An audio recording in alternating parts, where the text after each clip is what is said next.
5, 4, 3. Hello, friends. Welcome to the very first podcast with David Ng. That's me, in the David Ng Show. And today we're going to talk about real estate, life, the universe, and everything with Paul Teo. Hi, this is Paul Teo. Thank you, David, You're welcome. for having me around. Welcome. I think we're going to have some fun here. Yeah, we already started having fun just now. Yeah, so Paul, tell me about your origin story. Yes. Where am I? Where are we right now? This is a place where I had lived for the past 19 years. So much has happened. 11, 12, close to 12 years of my real estate. Yeah, I guess I started my journey, my second half of my journey here. I mean, first half was where I was always telling people about where I used to grow up as a child in Katong, Hague Road, where I guess how many of us? 8 or 9 of us. Imagine squeezing into a 3-bedroom, about 50 square meter around there, 50, 60 square meter. Yeah, and it was cozy as long as we find an area where we can sleep, regardless whether it's near the kitchen, next to the living hall. There were only 2 rooms though, so my mom and dad, they took one. My grandparents took one, and yeah, we grew up there, and I was sleeping on the living room. How many of you stayed in the living room? Let me count if I can remember. It feels like a crocodile, like everybody's sleeping like a crocodile on the floor. About 6 of us in the living room. 6. My uncles, aunties, me, my 2 brothers. No, wait, my brothers moved in with my parents. 1, 2, 3, 4, about 4 to 5 of us occasionally in the living room. The rest will be squeezed into the bedrooms, like 4 into the bedrooms. And were you sleeping on mattresses or were Mattresses are very good. Yeah, my favorite blue color mattress we bought from the market. Yeah, but we have to change occasionally because I didn't wear diapers to sleep in the past. And how many years were you there? Until I think primary 3, I guess. Primary 3. Then that's where I start. My mom and dad, they bought the place in Tampines, quite near to where we are right now at the Tropica. That was in block 914. Right now we have a fantastic view overlooking Bedok Yeah. Reservoir. Yeah, around 4.3 kilometers if you do one round. Yeah. Yeah, if you can run faster than David, you have to clock below 26 minutes. I think many people can run faster than David. Yeah, with an e-scooter as well, right? Yeah. So I'm really interested in how people journey from where they were to the early part of their life, their career, and how they ended up in real estate. So after that, where did you study? Where did you go to university? Yes, I went overseas for my studies in Australia, Brisbane, Queensland. I did engineering. I guess joining the dots of my childhood to my graduation at least was I always longed to have a home. I mean, not that I don't have, but a place that I call my own, where each of our siblings, my parents, we all can have our own rooms each. I can have my own cupboard. Imagine that. It's a privilege to have my own cabinet to put my own books, because we will be assigned square areas to put our bags and clothes that we have to share, and sometimes we just confuse each other with each other's clothing.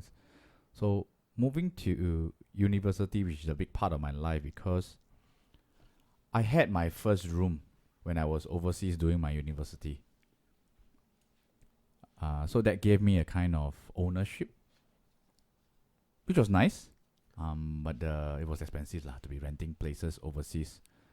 I came back after about 2 years, and I graduated with engineering. Congratulations. My dream career as an engineer. Which one? Queensland University.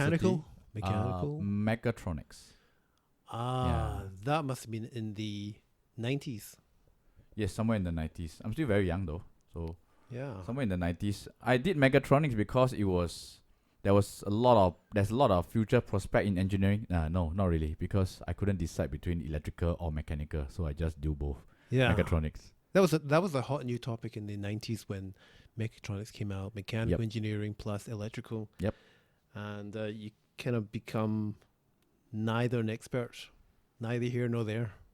Jack of all trades, I guess. Jack of all trades, yeah. Yeah. So more like a mechanical engineer. It was mixed with there were changes and modification to the course. They added like electronics, computer science to it, so it becomes more and more complicated. But it is meant for, I guess what really draws me to this course is because it puts people together in engineering, at least for me. It's like I can liaise with the people from mechanical, electrical, computer, project, sales, my clients. I become the middleman as a mechatronic specialist. Yeah, that's where I guess I always had interest towards putting people together. Yeah, but unfortunately,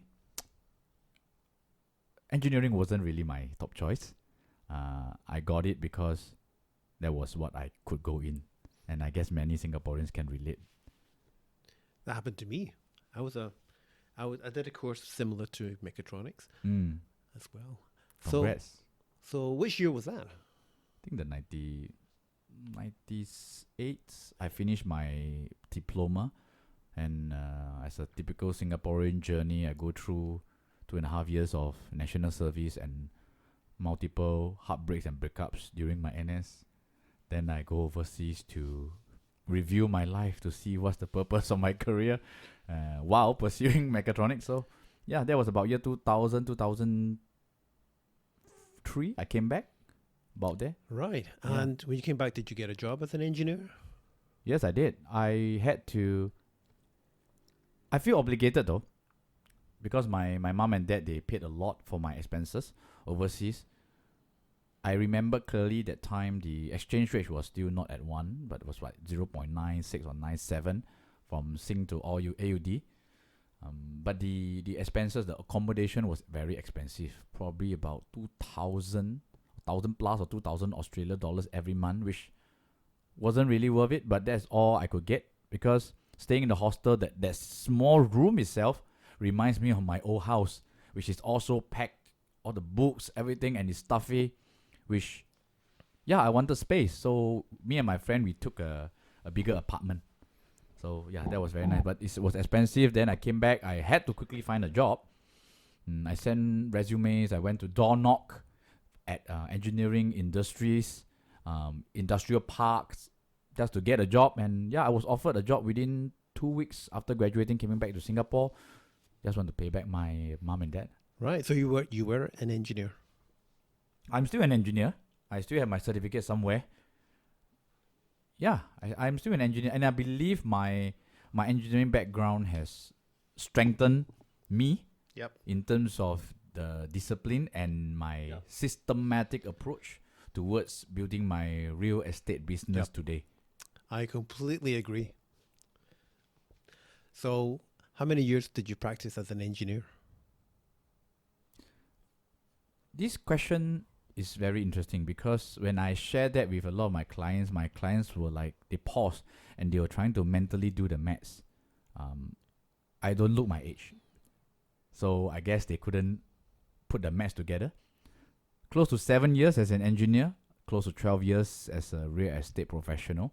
So you do the maths. Okay, never mind. Okay, don't try me. It's okay. That's arithmetic. Okay, so after that, you did that. Then what did you do? What made you leave engineering behind? Was there anything in between mechanical engineering and real estate, or did you dive in?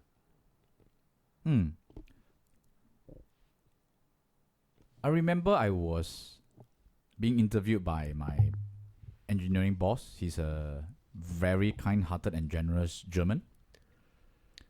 It was our appraisal, our yearly appraisal, and I was working with Samsung Siltronic at that point of time. So he asked me, what do I want to be in 5 years' time? Yeah, the typical questions. But I was very honest, because I trusted him as a manager, and I wanted to share how I really feel and what my real ambitions were. At the time, as a junior engineer, I told him, Mr. Andy Engel, I want to be a section head like you, but in 5 years' time. And he was like, he paused for a while. He looked at me and said, I like your ambition. I like your drive. Paul, I think you are young and promising. Having said that, I took 14 years to become a section head. So if you want to do that in 5 years, probably you need a lot more projects and a lot more commitment like what you have and the passion to do your work. Probably in 5 years' time, you could probably be a very good and promising senior engineer. Oh my God, that's 14 years. Yes, 14 years. That seems to be quite common amongst the engineering companies. Like if you wanted to be rising up Yep. the ranks to be the head of the section or head of the engineering head, Yep. it would take 14 years. And I remember in my case, Mm. my direct boss, it took 29 years. Congratulations. And when you're young, you think, Mm. I'm not going to spend 29 years of my life rising up to Mm. the top like that. It just I hear takes you. far too long. Mm. So after that, what happened then? After that, I went for a drink. Yeah, after that interview. No, true story. So I was confused, lost, and impatient. If this is reality that I have to work hard, get in queue to get the position that I deserve, and probably I guess I was really chasing and pursuing happiness and fulfillment in the wrong direction, thinking that if I become the section manager, I would be happy, or I would feel that I am worthy, I am good enough, I have not wasted my education for the past years. But let me share with you, there was one night I remembered when everyone was home. Everyone left the office and I was still clearing my emails, probably staying late to prove my self-worth. Then before I left, I look at my boss' chair. And I look at that chair, I say, hey, I want to be the section head now. And I went to his desk and I sat down at the chair. And I visualized me becoming the section head. But the chair was cold. I couldn't feel a thing. And I felt even more scared because if this is the end game that I'm pursuing and this is not what I want, wow, would I waste another 5, 10, or even 14 years of my career? What am I going to do? Good choice. Interesting from there. So from there, did you decide quickly that you wanted a change? Then I went for a drink again. Aha. I So, see a pattern here. yep, so I couldn't decide. I was lost, I was scared, and I couldn't handle the emotions. Who am I going to speak to? What if I tell my parents that, I've graduated and this is not the career that I want? What if I tell my friends who I portray an image of confidence, recognition, and here I am, I can't carry on in this engineering career anymore.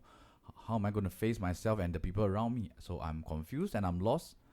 But I am determined to find something else other than continuing in this engineering career. Okay. Then, was there anything that prompted you? Anything interrupted your life that made you choose? So what did you choose next? Throughout this season, I wanted to accelerate my career growth. So after Andy Engel spoke to me, I was thinking, never mind, 14 years I can cut short. In Singapore, I can do an MBA. If I do MBA, I get a higher qualification. I can shorten my career growth. Smart, right? Very smart, right? But I need money for MBA. No money.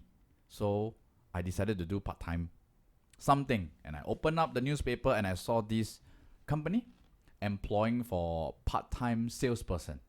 So what do they provide? They provide car incentive and they have commission for selling something.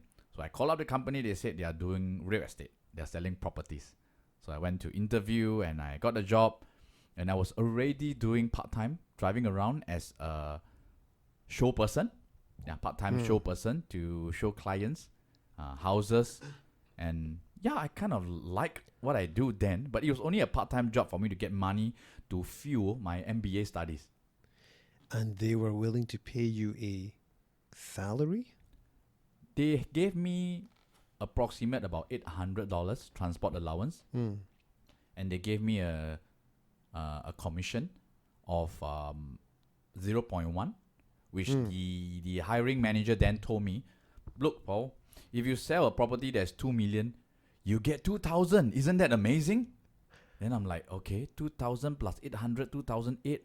My engineering salary then was 2,006. Seems like a good deal for my weekend, Saturday and Sundays. Mm. Hey, why not? So yeah, I was driven by the money to save up money for my MBA then. But along the way, I fell in love with this career. This is not, I won't say career. This job, this job scope that they have is very interesting. I'll share more in due time. Sure, that sounds great. So that's how you got into real estate. And then how long after that did you decide you did not want to pursue the engineering side anymore? And when did you throw your lot into real estate?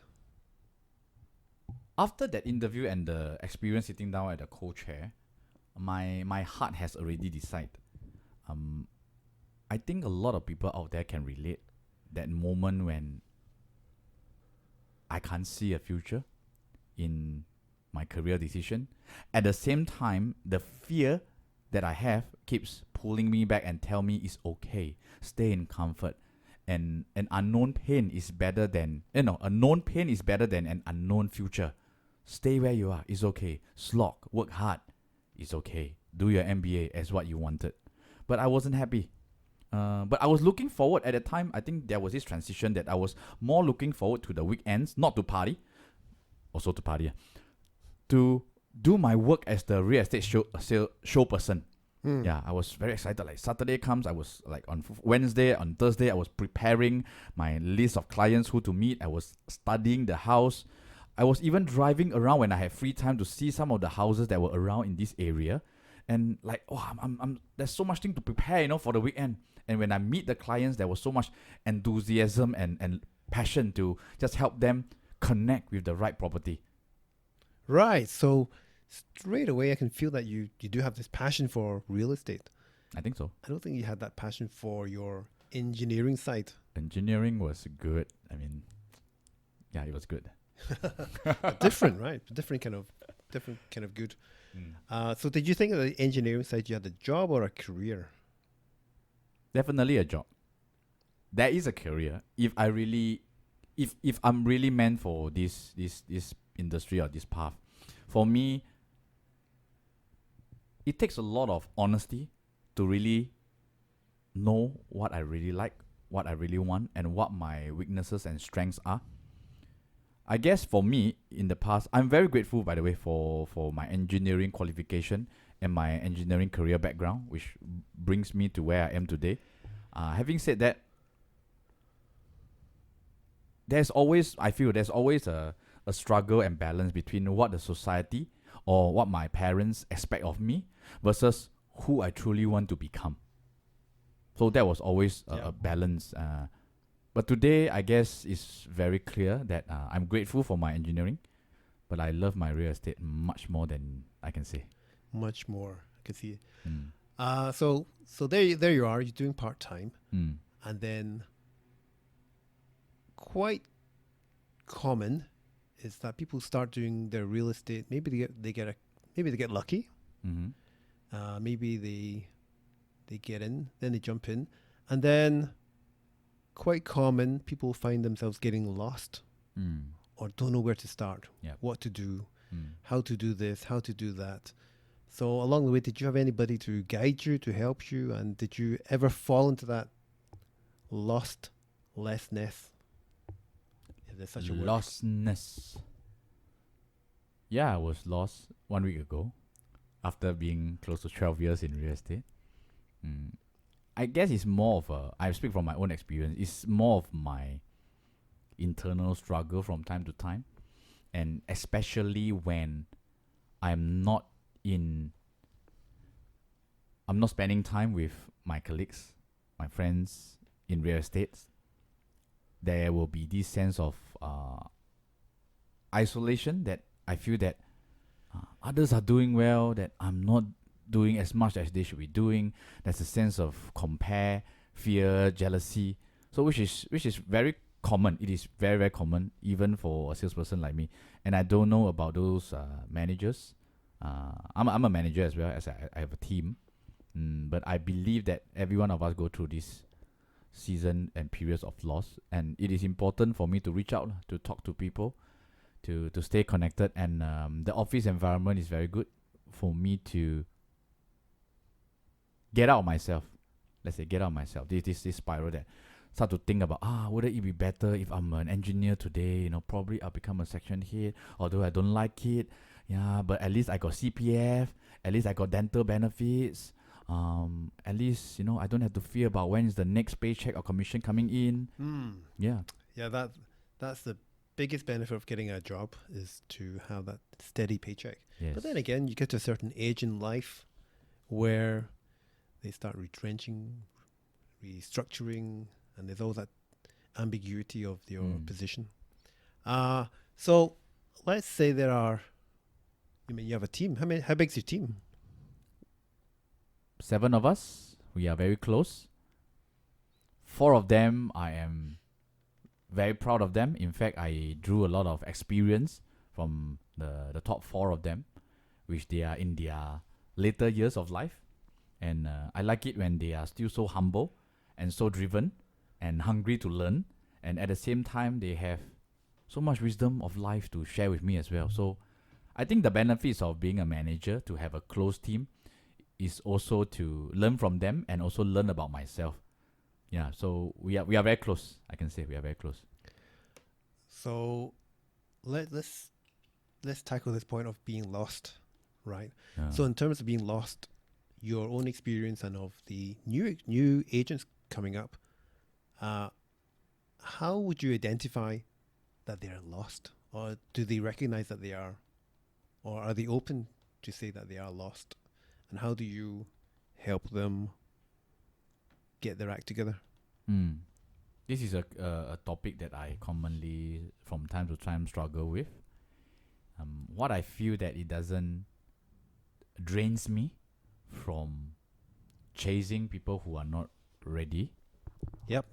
To let them know that my doors are open. That would give me more flexibility, and it doesn't drain me so much, because let's put it this way: there used to be agents.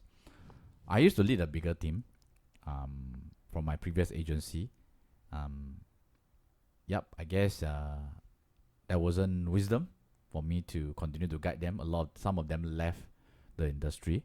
Some of them went to another company, and I asked myself, what did I do wrong? I was trying to hold everyone together one by one, and when people are not ready, they are not ready. I called them, they don't pick up their calls. I mean, it's not their fault. Probably they are going through what they're going through. So I realized by focusing on trying to chase them, it doesn't work. Today in this environment, I realize is to always have an open door experience with them, to always let them know that I care, not about their sales, but I care about them as a person. I care about their well-being, their family as well. To me, it's a personal relationship. It's more than just a professional relationship. So to build this friendship, and I mean, as a friend, sometimes like you can jail people out. Yeah, you wanna come out we jail them 1 time, 2 time, 3 time, they're not interested. Do we give up on them? Probably not. But do we keep calling them? Maybe not also. So we'll give it on a periodic basis. But as long as there's always this activity going on, me and my team, we meet up.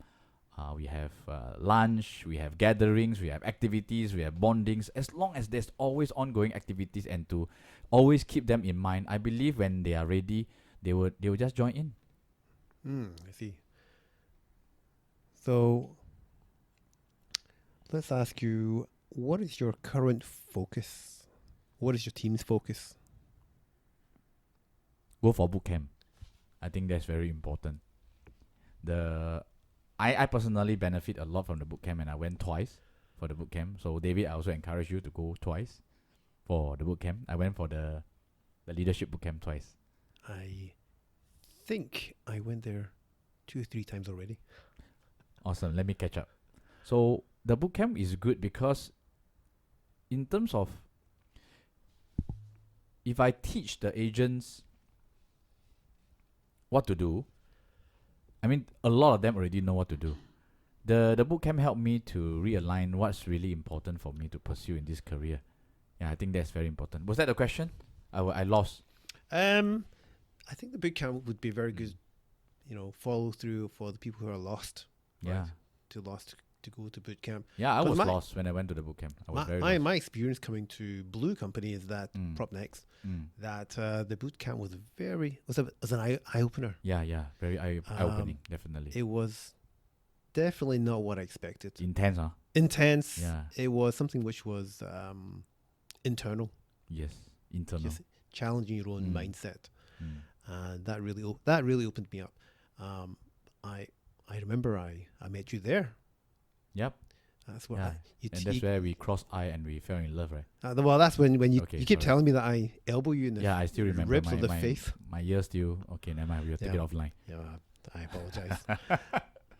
But that was a very good thing. Definitely, I would recommend the people who are lost, Mm. newbies, and anybody really, even experienced agents, to go to boot camp Yes. and refresh and remind themselves where Mm. they are.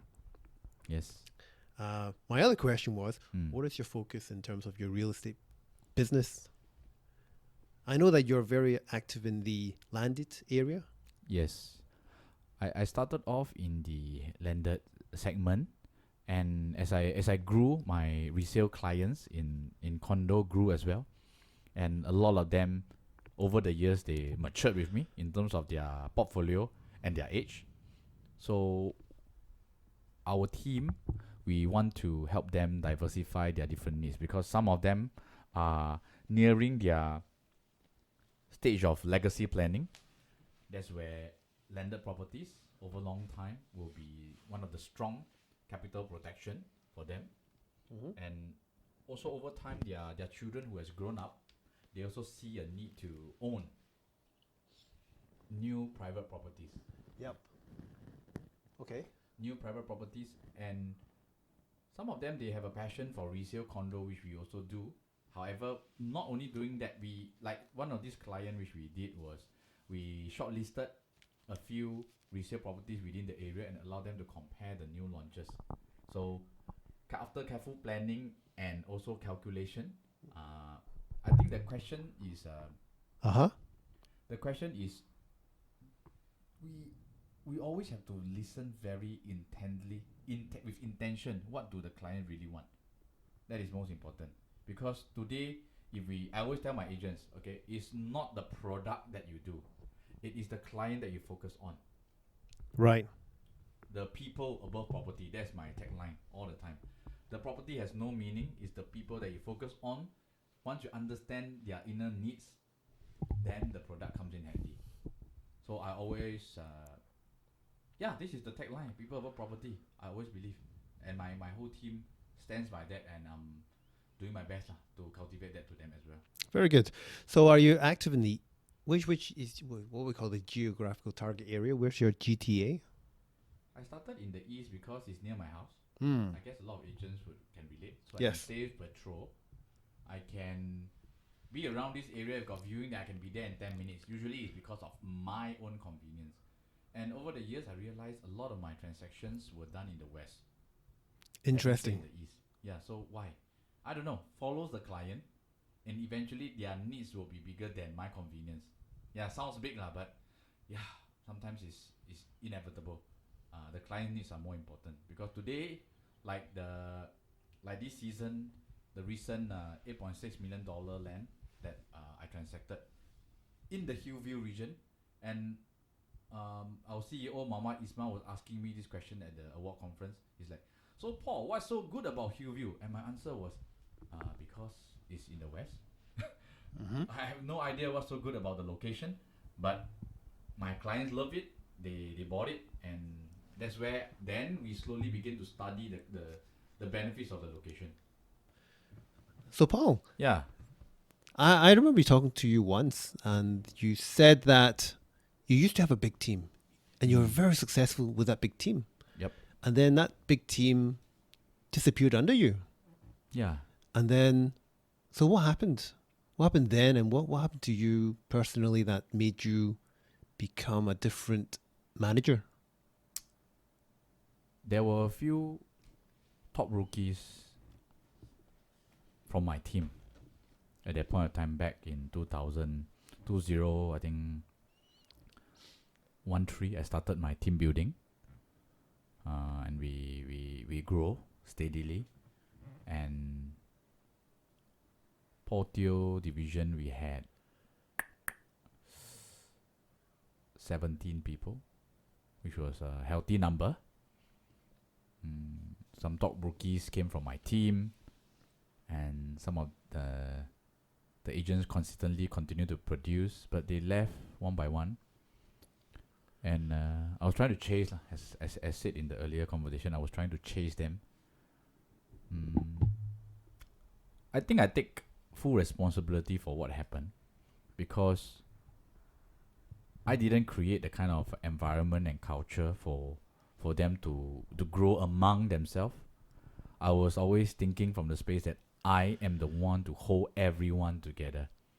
I have to be the one to set example for everyone to see. So it was all about me. And I was very focused on my sales.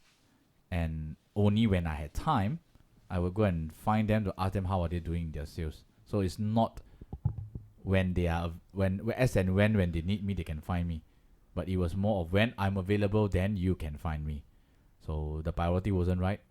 I was too driven by profit and by business that I lost the human touch and the human relationship with these people, which also led to a dip in my sales over the past recent years, until when I came to this new company, and I found back my passion in people again. So what were you like back in those days? It is not obvious to see who I have become. My wife can see. Yeah, fortunately. She married the man that she felt was genuine, sincere, and authentic. But she felt that this man, me, had changed in terms of became more self-centered and fearful of losing, and arrogant towards people, associates, especially associates, because I was carrying the attitude of, if you can't produce under a top producer, then the problem is you. I was having this attitude. But did I not know that I was the problem? That I wouldn't want to work with me if I had a manager like me. But I wouldn't. It was too painful to see the fact that I needed to change to help more people. I wasn't willing to change. I want people to change for me. So how bad did it get from 17 under you? How quickly did it dissolve itself? I didn't. It's like my wallet that has 10 cents that's dropping out every day.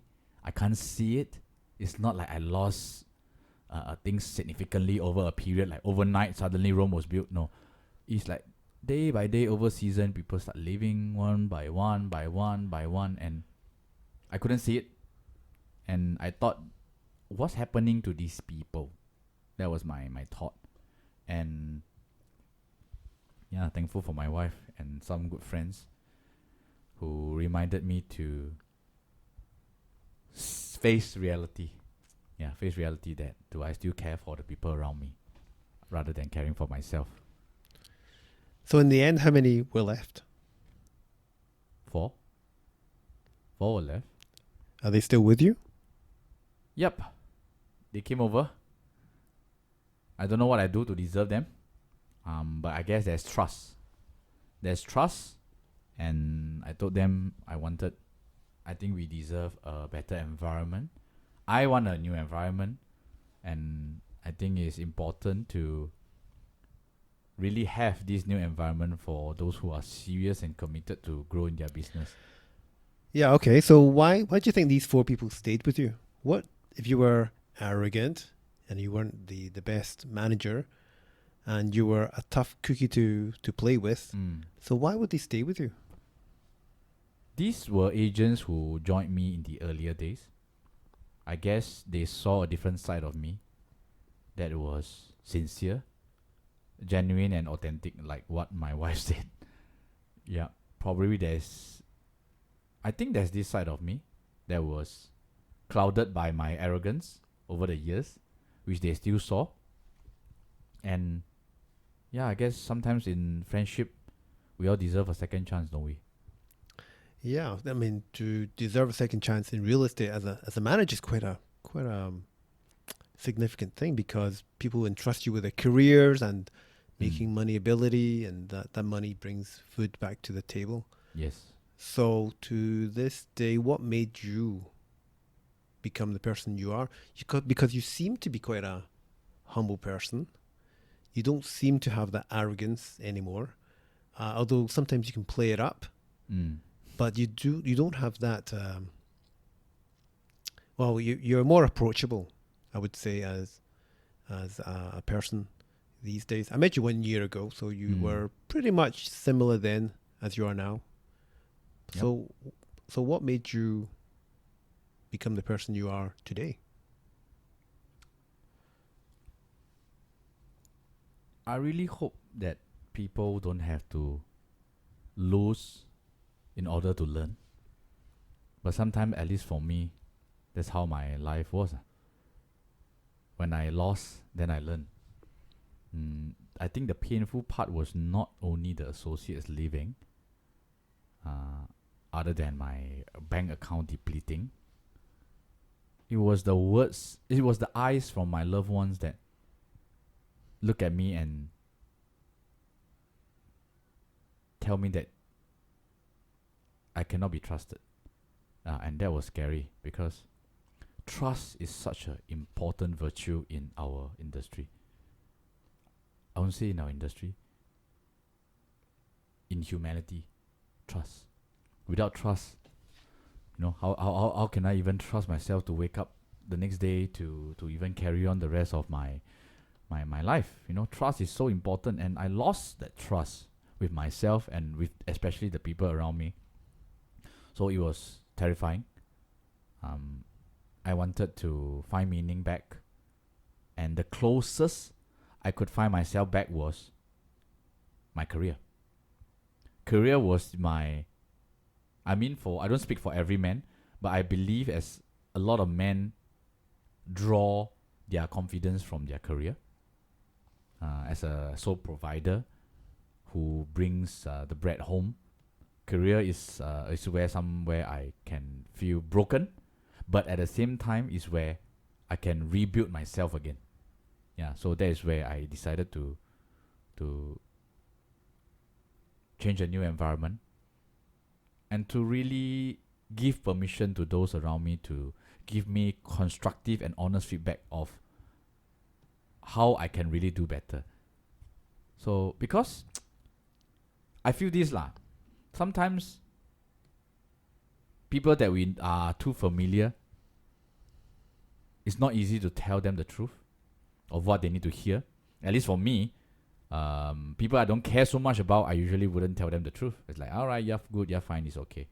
But people like especially my wife and my assistant manager, they don't hesitate to tell me the truth or what I need to hear for me to be better. So that is something that I wasn't comfortable in the past, because I only want to hear what I want to hear. I wasn't ready to hear any feedback. I was not open because I was scared. I was fearful. I was defensive. Yeah.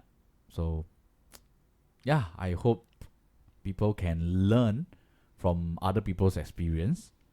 But if you need to lose in order to learn, I encourage you to climb back on, because every day is a new day to rebuild your life again. So currently, are you still team building? Yeah, I got myself a new office. Level 11. Cool. My Ken's office. So I'm meeting the interior designer to do up the decoration. So probably we'll design it like a disco. No. We'll design it nice and conducive for my associates. I'll make sure they have a proper table to use. I'll make sure I'll give each and every one of them a key. And a bar. We'll discuss it offline. Yeah, and they have access to my office so that they can come in, feel my presence, and find me. And yeah, I'm really doing it for them. This is for my team. Very I'm good. building my team. I'm rebuilding my team all over again. So, what is the main foundation of your team? What is the main characteristics? As of now, I feel that my team's main characteristic is we are versatile, we are flexible, and we are focused on people. That's most important. Today, if you ask any of my agents that what do you focus on, it will be less about the product but more about the people that we focus on. What are the clientele that we are serving? What is the profile of the people that we are providing service to? That's most important rather than just the product. Because for me, there's a lot of group products in the market, as our company would strongly encourage as well. Having said that, it's the people that is unique. Once we know the people, we continue to hold the hearts of the people. The right products will come because we have a lot of products. Do you do a lot of training? Company has a lot of trainings already. Every day, I think every day can have 2 to 3 trainings. I think for my side right now, there's more personal relationship that I'm building with my people, because the company provides trainings. My division has activities and sharing sessions, and for me as an associate manager, relationship, one-on-one sessions, relationship. That's where I still have time, to really do lunch with them, to do dinners with them, to have coffees with them, to find out what's going on in their life, and once in a while we talk about business. So you're more approachable now. So they can call you at any time and you will answer the phone call. You can say that. Of course you can say that. Yeah, because I make it a point to reach out to them on a weekly basis, also in the WhatsApp group. And yeah, some of them just finished their Sengkang Grand residence launch, and yeah, the result was, I was happy. I am happy with their results, and I think they put in a lot of effort to really work together as a team, and also to win for themselves. Right. Now, Paul, I want to ask you some other questions going into a little bit of a different direction.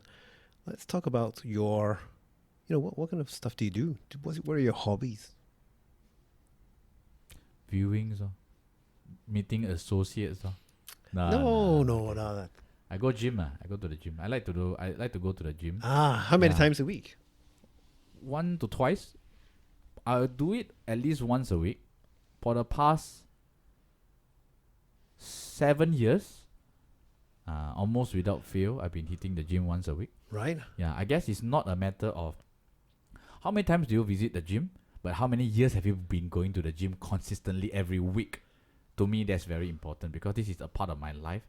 My body is my temple. Now, if I don't take care of it, if I don't nurture it, who will take care of it for me? Of course, I think I'm very vain. Yeah, you are. Thank you very much for the acknowledgement. I like it when I think this is the only time that I can just adore myself, see myself, sculpt myself. Yeah. I mean, why not? It's a little bit of self-care, self-love. Yeah. You also have good hair. Thank you. Yeah, I go for hair treatment every once a month. Oh, good. Yeah, while I still have hair. Yeah. Yep. So I do a lot of self-care. And shopping. I love shopping. Yeah, I like to do shopping. I like to... For what? For clothes, for shoes, for jeans, for accessories. I think men are underdressed, in my opinion, in terms of... I agree. Yeah. I'm underdressed. You're comfortably dressed.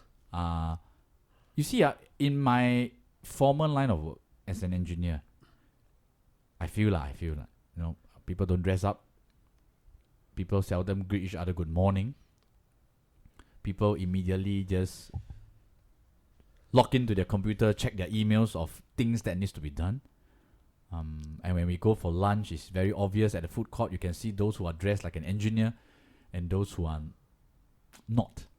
Yeah. So we used to have a small group of us who likes to dress more extravagantly, who like to bring a little bit more colors into the office every Fridays, especially when it's dressed down. So I guess every work environment deserves a little bit of colors in their life, and yeah, when the environment is more visually pleasing, doesn't it brings a better energy to the whole work culture? That's what I believe, lah. I'm sure that makes you feel better as well. Yeah, for me, it makes me feel better too, no? Okay, now this is interesting because I want to know where do you shop? What shops do you go to? Sometimes I go Malaysia, KSL, buy simple clothes. Sometimes I go to Orchard Paragon to buy something nice from season to season. Not every day lah. Every day go Paragon and go crazy. Yeah. So all range lah, all range. It's not really, I feel lah, sometimes if I can mix and match and bring myself well, it's not, Paul, how much does your jeans cost? It's not the kind of question. It's like, wow, Paul, you look good in these as a match. So it's about playing also with and complementing different colors, different textures, things. It's very beautiful lah, just to mix and match for myself and to dress up for the day. And something that what I do also back to real estate to match clients to the right property. Interesting. Yeah, matchmaking, huh? Maybe I like it, huh? Yeah, I used to do a matchmaking dating company in the past. I'll tell you more if you ask me more. Next time, I think. Sure, Next time. But interesting. So I agree with the engineering stuff that a lot of engineers dress pretty functionally. Functionally, yeah. Functional, and then as they get older, they kind of gravitate towards flowery shirts, better dressing, making up for lost time. Yeah. So apart from shopping, do you have any other sports, hobbies, stamp collecting? My stamps You were do? used You do? to send out as mailers. Oh, I see. Okay. What do I collect? Can I say I collect houses and cars? No, I don't have that amount of wealth yet. I love jogging, but not too long. Short runs, I love. Mostly more physical exercise, physical activities I love. Nowadays, I used to play. I play music. I play the guitar. I love to perform. I used to perform in a very small band, and I love singing. But right now, I sing more to my kids. Can you sing? Yeah, I can. If you want to, I can bring out the guitar and we can play a song if you want to, if we have time. Okay, so what kind of music do you play? Simple pop music, something that my mood brings, something that the simple G chords that I can play. Then Pop is a very big word. Yeah. Is there any bands? Chinese songs, Chinese love ballads I used to play a lot, and the woman will be romantic. Okay, never mind. So I used to play that. Yeah, I played to my wife though. She used to like it until she still likes it lah, of course, right now. But I think there are more our hobbies and interests has evolved. So yeah, she sometimes still laughs at me at the corner of her eyes. Then she walks away while she watch me play the guitar. Brilliant. Guitar is there behind. Okay. Yeah, it's tucked away. Now I want to know when you hit the gym one time a week, right? Yes. What's your exercise? What's your repetitions? How many? What do you do? I always like to have strong core muscle group, and I do a lot of pectoral trainings, bench press, bicep curl, triceps, deltoids as well, more of upper body. Lower body I would try to take care with squats from time to time, and running, cardio as well. That alone will take up about 1.5 hours of my time already, without looking at the phone. That is, put the phone in the cabinet, because this is my time. Gym is my time. So if I were to be I mean personally lah, I don't quite understand when there are some people who does one set, then you can look at the phone, then do another set, and look at the phone again. So, I mean, forgive me. This is me. I put my phone away, and I really deserve that time, 1.5 hours all to myself, without being interrupted by the outside world. Yeah. So yeah, I do mostly upper bodies, and lower bodies more of cardio lah, more for running. I see. So I'm really curious how you stay in shape, because you're in pretty good shape. I think so. I go to the gym about 2 to 3 times a week. Awesome. Yeah. It sounds good, right? But do the upper body, do the legs, and then for some reason I cannot understand my middle section. It's stuck. It's That is a very challenging area to explore. It's like a muffin.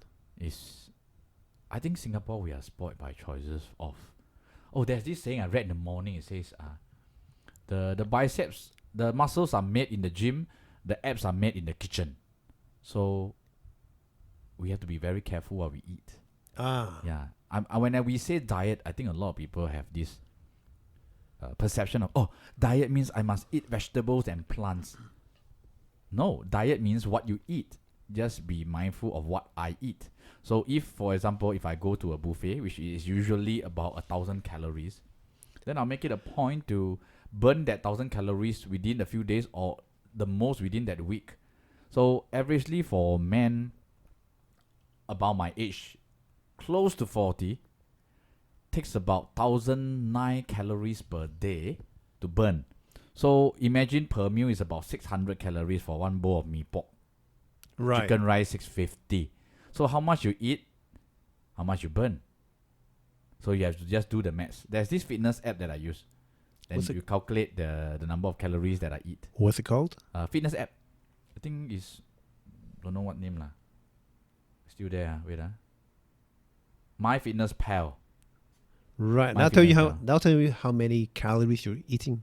There's a list of, let's say you choose chicken rice or yong tau hu, it will tell you how many calories, 500, 550, 600 calories. So then I can track how much I eat for the day. Then let's say if I do a jog about 15 minutes, burns about 180 calories. Then I'll calculate average day, I'll burn about 1,009. If I do another additional running, will be about 2,000. Then I'm so-called entitled to eat 2,000 worth of calories. Yeah, but if I exceed that, then I have to pay it back lah. Very easy lah. Just like a credit card. If I overspend, then eventually I have to pay back. That's it. Just have to be conscious of it. So you don't do anything special, like don't eat carbs, eat more meat. Yes. Less carbs. I'm used to less carbs. Less carbs as in, okay, the average serving for food is about, you see, you clench your fist. Imagine right now you clench your fist. Right. That is the amount of meat that you can eat I'm per clenching serving. right now. Yeah. Yep. Vegetable, probably you can loosen your fist a bit. That is the serving of vegetable that you can eat. And for carbohydrates, has to be smaller than your fist, that amount per meal. It's about 3 fists worth. So if you have big feast, then okay, good lah. Then you can have a feast lah. Yeah. So that is averagely the quantity. Oh, sorry, I forget the fruits. Yeah, I seldom eat fruit. Sorry. So I eat multivitamins. Fruits should be also about a feast portion. So total there are 4 feast portion. The last one is the carbs. So by the time when I want to eat my carbs, I more or less should be full already. So I start off technically lah, but I don't eat the fruits. Technically, I eat the vegetable first, then I eat the meat. Then at the end, then I eat the carbs. Right. So by the time, usually our body takes about 15 minutes to feel that I am full. Yep. So by the time if I reach the carbohydrates, probably I should be about half full already. So it is easier for me to eat less rice, eat less noodle. So that is the order of the diet. Worth trying. Yeah, worth trying. Yeah, why not? I mean, it's a habit that you can try. You still get to eat what you eat. It's just in a different order. Right. Okay. So let me ask you something else about your day. You've been doing this for 12 years. Yeah. Do you have any startup routine? What time do you wake up? Is there anything that you do? You wake up, you must do this, then you start working. Before marriage or after marriage? After marriage. After marriage, okay. So after marriage is wake up 8:30. Make sure the kids are ready to go to school. I do my prayer in the morning and my 15 minutes meditation to calm myself and to ground myself. I try. It's not easy, but I try not to look at my phone when I wake up. What do you do to meditate? Just mindful meditation, mindfulness. 15 minutes in silence. Yeah, what does that mean? I'll close my eyes and I'll meditate for 15 minutes. And to ground myself to just be present. Just recognize my emotions, recognize my body, recognize my mental state, and just allow myself to be. Then I'll hit down on the floor on my knees and pray for God to take care of my day. Interesting. Yeah, that's how I start the morning. And of course, the showers and stuff is quite standard lah. For those who don't shower, it's good to shower in the morning and brush your teeth. Yep. And I agree. after that, I will spend some good time just loving the kids, looking at them, and kissing my wife in front of the kids to say goodbye to them, to let them know that mother is the most important when I leave the house. Yeah. Some days I don't feel like kissing her, but I still have to kiss her because it does good for the children and for her and for myself later on. Then I'll hit the day. I'll try to have an early appointment so that I have a strong purpose for leaving the house. I guess a lot of agents, I also make this kind of mistake. When I wake up in the morning, I don't change, I don't shower, I don't gel my hair. I log on the computer and see, is there anything that I can post? Maybe I can repost my Property Guru listing. Is there any emails I need to reply? Any message I need to send? This is good, but the physical conditioning is so important that when I get up and I wash myself, shower, and I learned this from Dr. Dennis Wee. Yeah, when I read his book in 2008 that time, and he shared the story of how he was eventually getting comfortable at his home, that he was even lying on his bed and replying the calls from his client. And he realized this had to change because the energy is different. So he stood up, he stood up, and he washed up and he sit down had his study table at home and really make those calls well suited. So this is something I believe. When I dress up, I get ready. It doesn't really matter whether I'm at home or outside. It shows that I am physically prepared and ready to meet my client, to be of service to them. And there goes a string of real estate activities. Can be in the office, meeting agents, meeting clients, doing calculations, and all the way till the evening until I go home and see my children's on the bed. I see. And then, do you have a startup? So start down? Start down. How do you call it? Go back balik. Go back relax, home. unwind. It's like turning off your computer. Yeah, must have that one. What kind of routine do you do? I help my wife to shower. No, that one is my wishful thinking. Because by the time I'm back, usually the kids are already asleep. And I will just talk to my wife and ask her how's her day. Yep. And usually I'll hold her hand to ask her how's her day. Yep. And so hard. I've been out there working so hard. But I am not the only one who's working hard, My wife is the one who's taking care of the kids and the house and everything else, That's really hard work. Yeah, that's hard work. And I practice that attitude of focusing on others. People over property, right? People first, always people first. And I talk to her and ask her how's her day first. And when she shares more about her day, whether it's complaints, whether it's good, whether it's anything, okay, then I would take a shower and my laptop is in the car. Usually I don't turn on my computer from there. Maybe watch some YouTube to unwind. Yeah, some end games trailers. Yeah, the occupational hazard of our career, our line is that we don't turn off. We come home, we bring it in, and then bring it into about 11 o'clock, 12 o'clock, and then we're still thinking about it. And then that's tough. It's really a struggle to separate it. Yes, it is very difficult.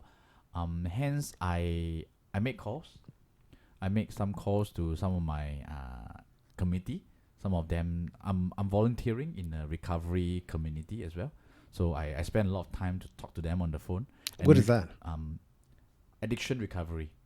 Yep. So I help. I'm also any addiction. In any addiction, yes. And I'm also in addiction recovery myself. So I spend a lot of time to give back to the community. So when I'm back home, I will spend some time, usually an hour, or at least half an hour, to talk to those fellas, to ask them how are they doing and how's their recovery progress so far. By then, I would have more or less switched off in terms of my real estate mode. Then I'll talk to my wife. Then I'll just unwind on the sofa, watching YouTube and junk. I'm eating seaweed sometimes. I see. Seaweed not so seaweed high. Is good. Not so crunchy. Much calories. Tau Ki Noi. Tau Ki Noi lah. Tau Ki Noi. Yeah. That's nice and crunchy. Yeah. So not so much calories also. Makes you feel good. Makes you feel good that crunchy. Yeah. Okay. Not bad lah. Yeah. It makes you feel like you're eating something healthy. Yeah. Then I will let my wife feed me. Then it makes me feel like I'm a king for a while. Yes. Then same thing. Before we hit the bed, for me, another round of meditation and prayer. Start the day, end the day.